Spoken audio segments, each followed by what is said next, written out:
അരളിച്ചെടി വർഷങ്ങൾക്ക് മുമ്പേ തന്നെ ആയുർവേദത്തിൽ അതിനെ വിഷമായിട്ട് കൺസിഡർ ചെയ്യുകയും വിഷമായിട്ട് തന്നെ പറയുകയും ചെയ്യുന്നൊരു ചെടിയാണ്. അരളി ഒരു ഔഷധ ചെടി കൂടിയാണ്. ഈ അരളിയെ ആയുർവേദത്തിൽ കരവീരം എന്ന പേരിലാണ് സംസ്കൃതത്തിൽ അറിയപ്പെടുന്നത്. ഈ കരവീരം എന്നുള്ള പേരല്ലാതെ തന്നെ അരളിക്ക് വേറൊരു പേര് കൂടിയുണ്ട്. അതിന് പറയുന്ന പേര് അശ്വമാരക എന്നാണ്. അശ്വമാരക, അശ്വം എന്ന് പറഞ്ഞാൽ കുതിര, മാരകം എന്ന് പറഞ്ഞാൽ കൊല്ലുന്നത്.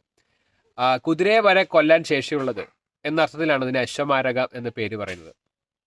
ഈ അരളിച്ചെടി ആയുർവേദത്തിൽ ഔഷധമായിട്ട് ഉപയോഗിക്കുന്നത് കഴിക്കാനല്ല, അത് പേസ്റ്റായിട്ടൊക്കെ അരച്ചിടാൻ, അത് ശുദ്ധി ചെയ്തതിന് ശേഷം. അരളിച്ചെടിയിൽ ഒരു പ്രോസസ്സിംഗ് ഉണ്ട്.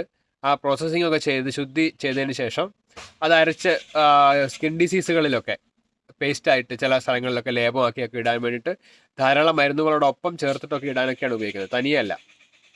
അപ്പോൾ എന്തായാലും അരളിച്ചെടി ഒരു വിഷമുള്ള ഒരു വസ്തു തന്നെയാണ്.